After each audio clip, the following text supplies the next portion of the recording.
All right, welcome back, everybody. So, in this episode of the Astro Read, we are going to be continuing from our last viewer question. So, in our last viewer question episode, we were analyzing this woman's chart. We try to keep our viewers anonymous when we analyze. So, we were analyzing this woman's chart because she had reached out asking if she would be a good fit with this love interest that she has. So, with our last episode, we focused on analyzing the chart of this viewer and getting a sense from her chart as to what could be her tendencies in relationships. So, I definitely recommend that you check out that episode of the Astro Read where we answer that viewer question.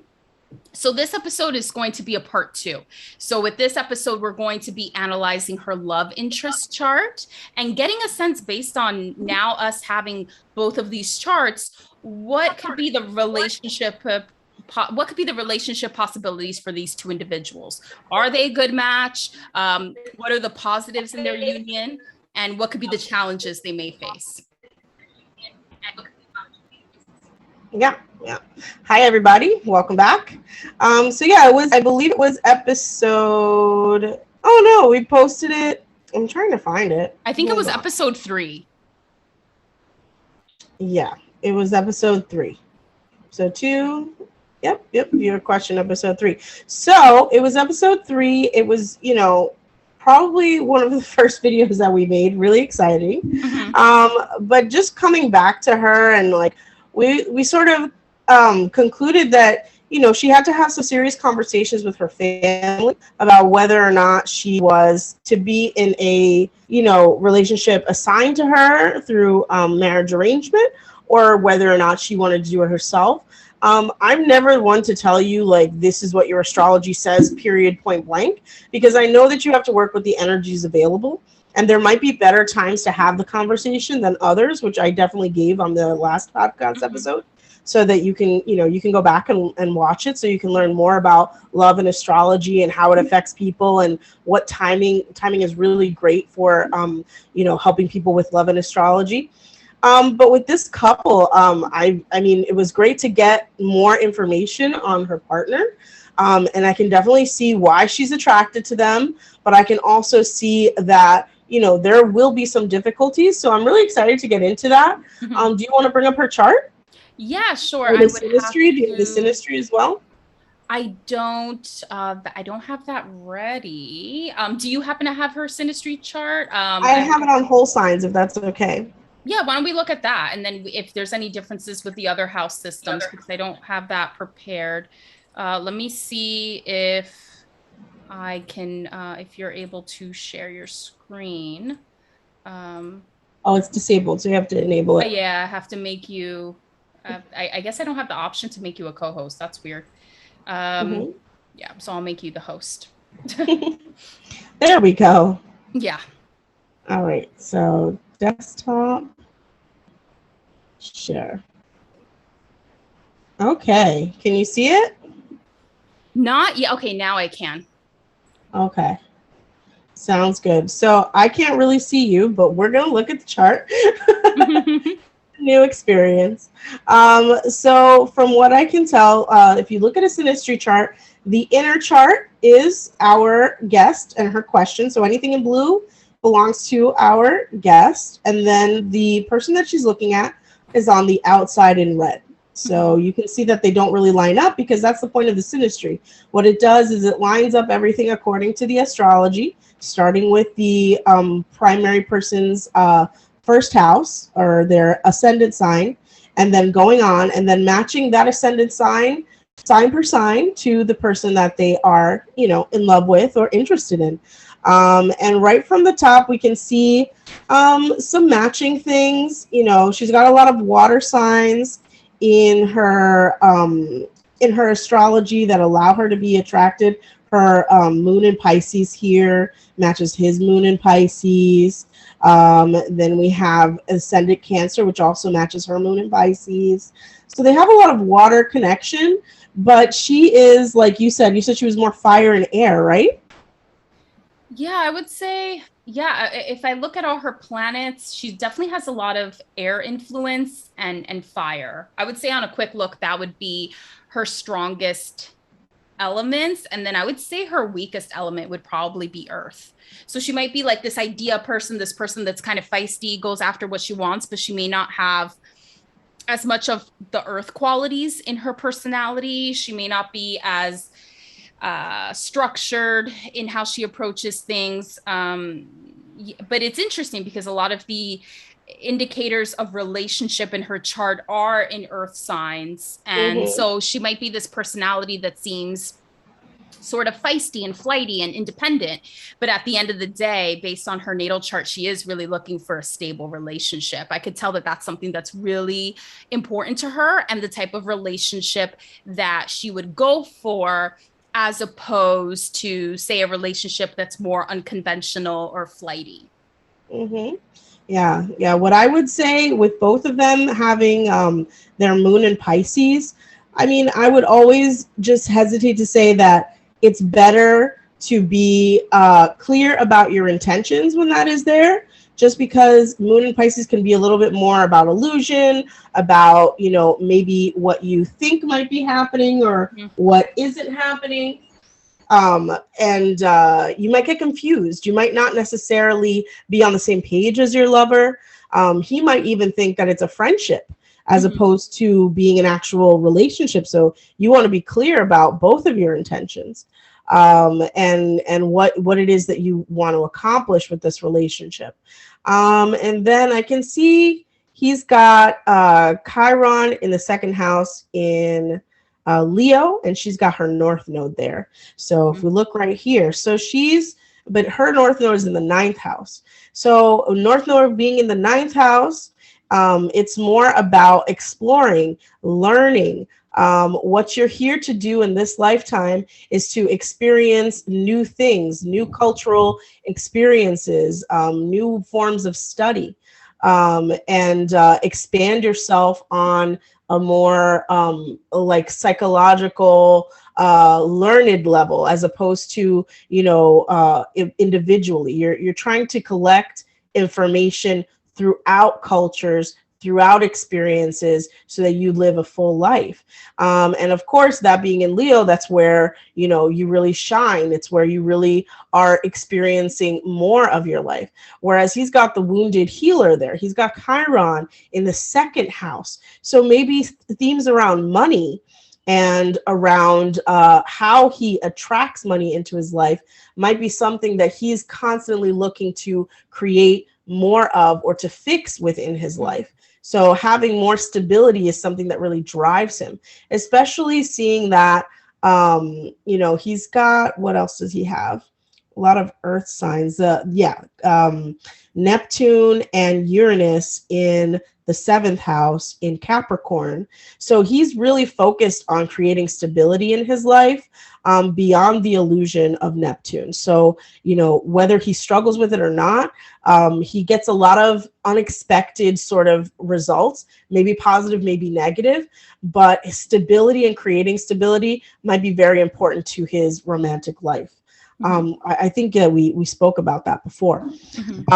And then, of course, she doesn't really have planets in Capricorn, but Capricorn being ruled by Saturn is in her sixth house, and it's in Taurus. So that's good. That's a stable sign as well. It's an earth sign, something that he might actually be attracted to, in terms of her ability to really be more grounded when it comes to how she reacts to things, what she's experiencing in this lifetime, which might not be something that is immediately seen, but he can sort of see that she's, you know, more intelligent, of higher intelligence, someone who's very focused on, you know, exploring her experiences on this planet. And of course, you know, number one, like I said in the last video, is all of her planets in her first house. I mean, she's got Chiron, she's got Mercury, she's got Pluto, she's got the sun there. Everything, you know, really emphasizing on herself, on her development as a person, which might make creating relationships more difficult. Do you want to go more into that? In regards to her first house? Yeah. Yeah, I definitely think, based on her chart, this viewer, it definitely wants a relationship with Juno, the asteroid that represents long-term relationships in her first house. Is probably a big part of her identity, feeling like a big part of her life should involve being in a relationship. But she is very individualistic. She has a lot of planets in the first house. I think she might be that type of person that finds it hard to relate to other people. But at the same time, she is drawn very much to having a relationship. So I think that's where the struggle would be. And her elements, it's very strong in air and fire. And those tend to be more individualistic type of elements. I get the sense from her chart that this viewer is probably very feisty, very opinionated, very much more about logic than the feeling, but that does get balanced out with the fact that her moon is in a water sign, and in a very, emotional, compassionate sign that Pisces is in. So I think the challenge that she may encounter in her life is that she's very individualistic, very opinionated, but at the same time, very much wants a relationship. What I also find interesting is the Juno placements of these two individuals. So the viewer has her Juno in Capricorn, which means that as far as a long-term relationship, she ideally would want somebody that's very stable, that could provide a secure relationship, that might even be traditional in some ways. And her love interest has Juno and Gemini. And when I think of that, I think not a good match, just because Juno in Gemini, it's sort of kind of the opposite. Like, with Juno being in Gemini, the love interest probably wants somebody that he could have intellectual conversations with. That's probably going to be very key, like somebody that he could have a good banter with.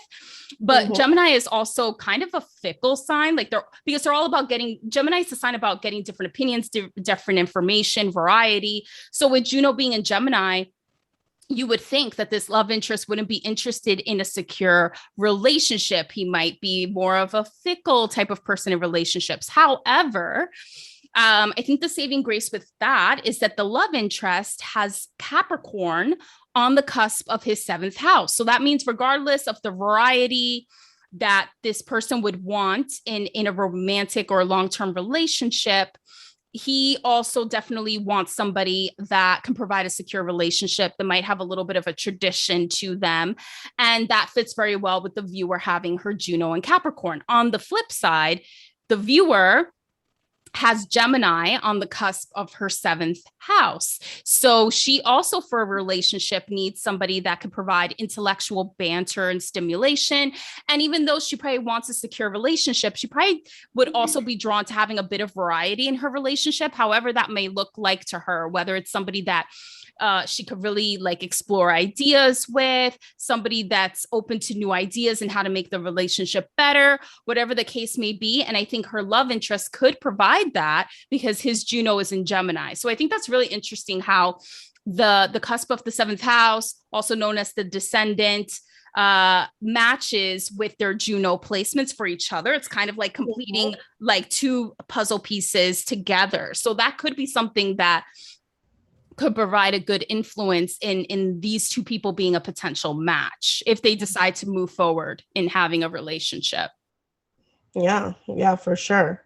And in terms of what his sun in, it looks like Virgo, and Jupiter and Mercury are all in Virgo. And I'm just looking at it, and I think it's Mercury is opposing her moon. Yeah, I'm pretty sure it's Mercury opposing her moon. So sort of like communication styles are sort of opposing, and even the sun, you can even say the sun is opposing the moon. Communication styles are sort of opposing each other. And it's good to have at least opposites in a chart, at least, so that you're able to see some more compatibility between each other. But I also see that her Saturn and his Saturn are square. So, I mean, that could also come with a few challenges when it comes to what they're here to learn in this lifetime. She's here with the Taurus, Saturn and Taurus. He's here with the Saturn and Aquarius.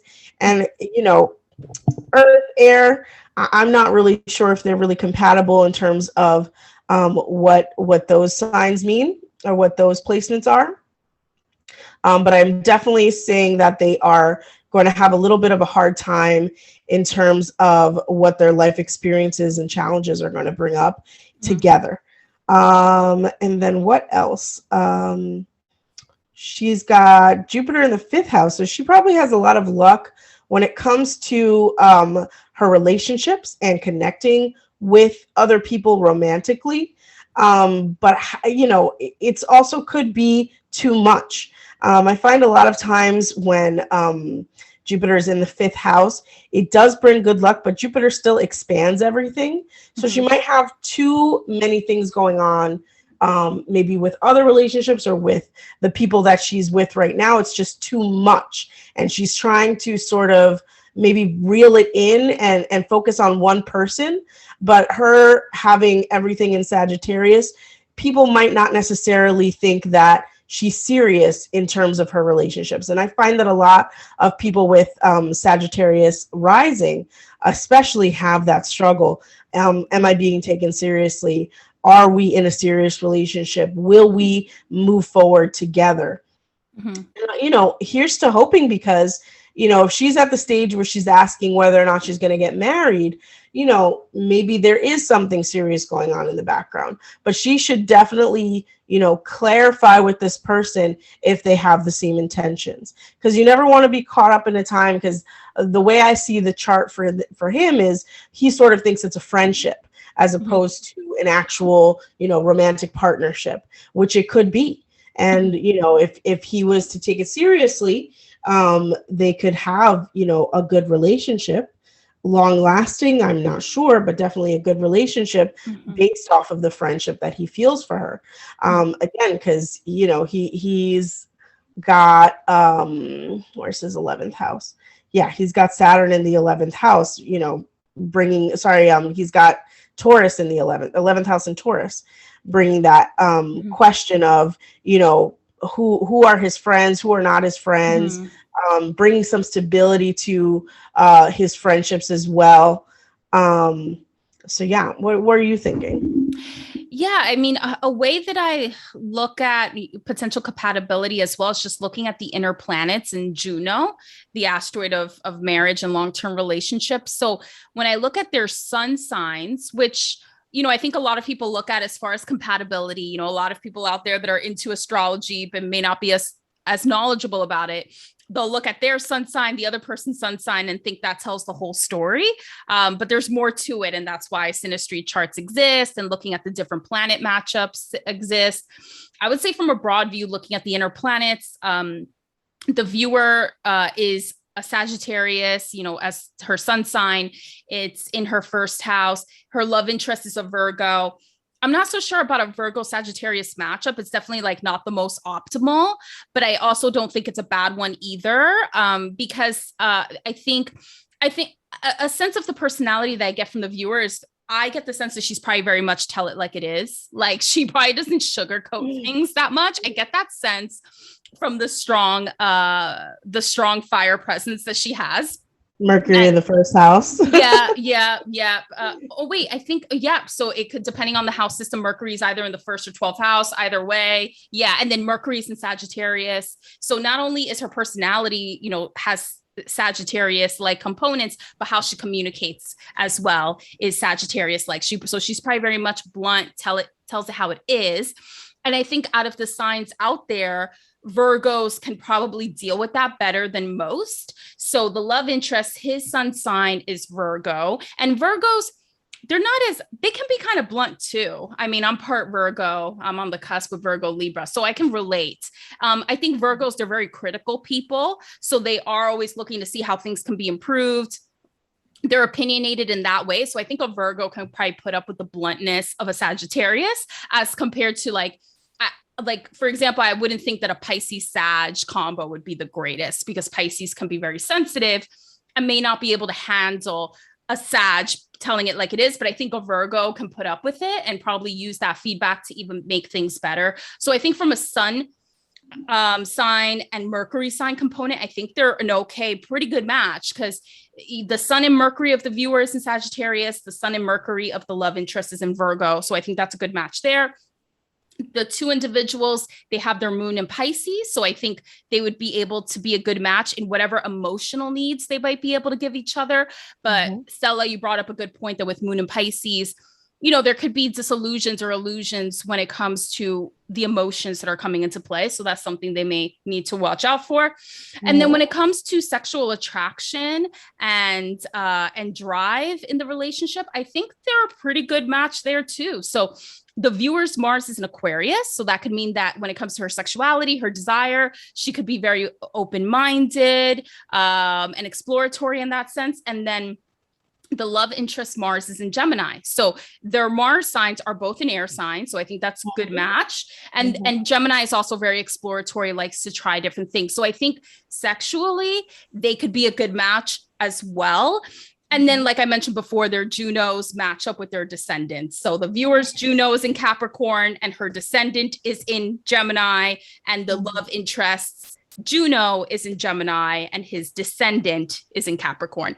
So looking at it through a broad scope, I think they could be a pretty good match. The question would be, some of the things you've brought up, Stella, of how their aspects match up, and that determining how do they view each other and what potential challenges they might encounter, and also do their life paths align, because that's also something that could impact a lot. Like, two people, personality and chemistry wise, can be really good fits. But if the life paths of the two individuals don't align enough, that could end up being a determining factor in whether the relationship would work out long term or in general or not.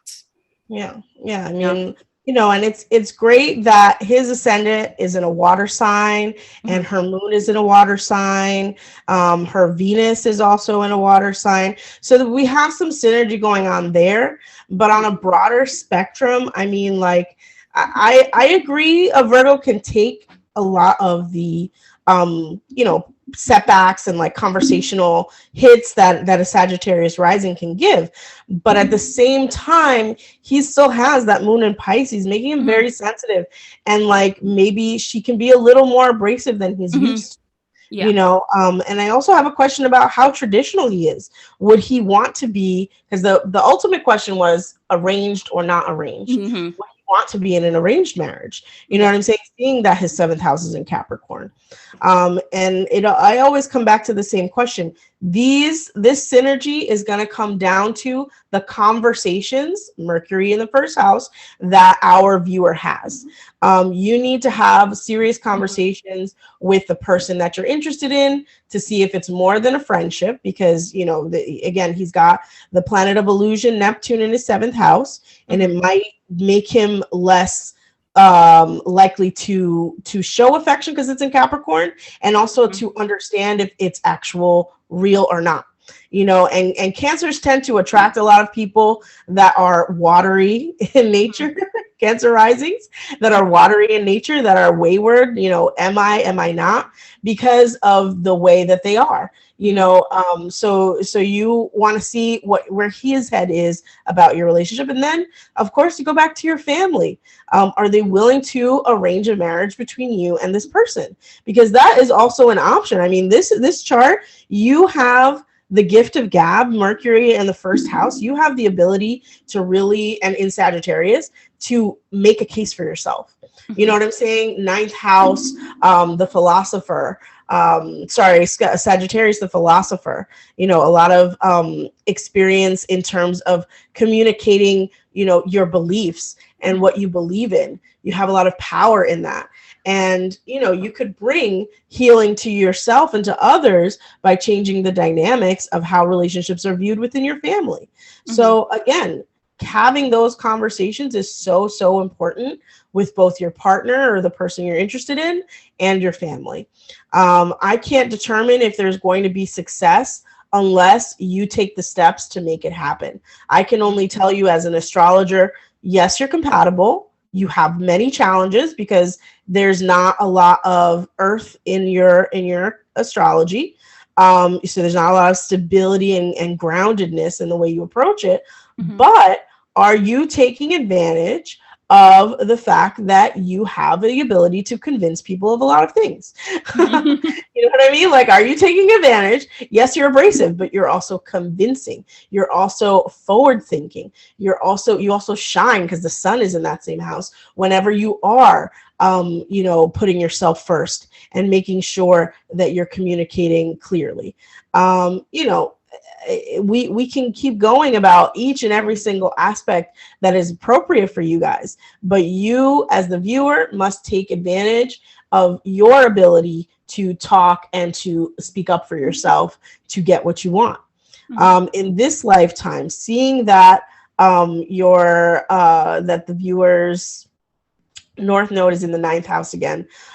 You're here to explore. You're here to have a new experience in your philosophy and maybe even change what your main philosophy is as a person. Maybe from arranged marriage to more, love-oriented love marriage. Who knows? Whatever you are willing to take a leap on is what you will be able to have. So, and the fact that you're even asking is great because that means you're actually exploring, a new way of thought. Yeah, for sure. And I think one thing I forgot to point out as well with the inner planets is that the viewer's Venus is in Scorpio. So that means like the viewer probably can get jealous very easily, probably can be kind of possessive in love situations. And the love interest Venus is in Libra, which is more like flirty and like laid back when it comes to love. So that could be a potential challenge where the viewer might get jealous of how the love interest approaches certain social interactions. However, the love interest could potentially get jealous too, because he has Scorpio on the 5th house. So that means he is capable of loving just as deeply as a Venus and Scorpio person and might have some of the same personality quirks of getting jealous at certain times. So I think they might be able to understand each other on that viewpoint. But I think, what you've mentioned, Stella, is really important. I think with these two individuals, communication is key. I think, whatever type of communication they have that's upfront and where they both get to know from each other, what is it that they're looking for? What are the challenges that they may have in their relationship? How would they face those challenges? Having that straightforward communication and that open line of communication is going to be so important for them. And I also like what you mentioned, Stella, of how this is answering the question of whether she'll have an arranged or a love marriage, as they call it, will really determine how this relationship pans out. And it could be either or answer. And it's really up to this viewer to figure it out with her family as to what option she'll choose. And it seems like, she might end up doing something that's different than what she expected. If she expected to do an arranged marriage, she might end up doing a love marriage because, like you mentioned, her North Node, it's all about her sole purpose being, trying to figure out what is her truth, like what is her philosophy on life? How is she supposed to live her life? Mm-hmm. Yeah. So I love coming back to this because, in synastry, in matching people astrologically, we want to look at sun, moon, rising, but there are so many other questions. What is this person here in the North with their North Node here to learn? Yeah. What are the challenges that they're going to have in this lifetime with their natal Saturn placement? How can the partner help them overcome what they're experiencing or hurt them in overcoming what they're experiencing? And then what illusions around love do each partner have? You know what I mean? Whether it's his Neptune in the 7th house, she has Neptune in the 3rd house that might cloud her own mind and her own thoughts. She might be a little bit more illusionatory when it comes to what she is thinking and trying to accomplish, and in terms of what she really believes individually in her mind. Like taking advantage of all of the aspects that are also available, like the moon opposing his Mercury, like her moon opposing his Mercury. Again, like I said, it might bring a lot of conflict in conversation. Mhm. She also has her Mercury squaring his moon. So again, another Mhm. hard aspect in their communication styles. That might be something that they might want to work on in their Mhm. marriage, and it might be something challenging throughout their partnership. But like I said, that's why having this conversation, it all goes back to the conversation. Mhm. So Yeah. yeah. So yeah. So it seems like our gist or our answer for all of this is these two individuals do have the possibility of being, pretty well matched, pretty compatible, but at the end of the day, the conversations they have and how I wouldn't say transparent, but the conversations they have and how they communicate with each other is really going to tell a lot Mm-hmm. of how successful this potential union could be. Mm-hmm. Yeah. I'm gonna All stop right. sharing. All right, sounds good. So yeah, that for this viewer question. I'm hoping this helps the viewer and also helps all of you listening and watching to see some tips that you can take into account for your own questions in regards to relationships and knowing more about what synastry charts can answer and also what things to look at in your chart, whether it's your Juno, your descendant, your inner planets, your north node, and how those things play a role in determining what your relationship tendencies are and also what you're ideally looking in a romantic relationship. Mm-hmm. For sure. For Yeah. sure. Well, if you guys have any questions, please feel free, if you're Mm-hmm. watching this on YouTube, and put your questions in the comments or send it to us directly on Instagram. I'm at Bella Star Astrology. And I'm at @astronautic_. And our information is in the description, so you can also look there as well. If you have a viewer question that you would want us to consider answering in a future episode of the Astro Read, feel free to look below in the description and go to the link for submitting a viewer question.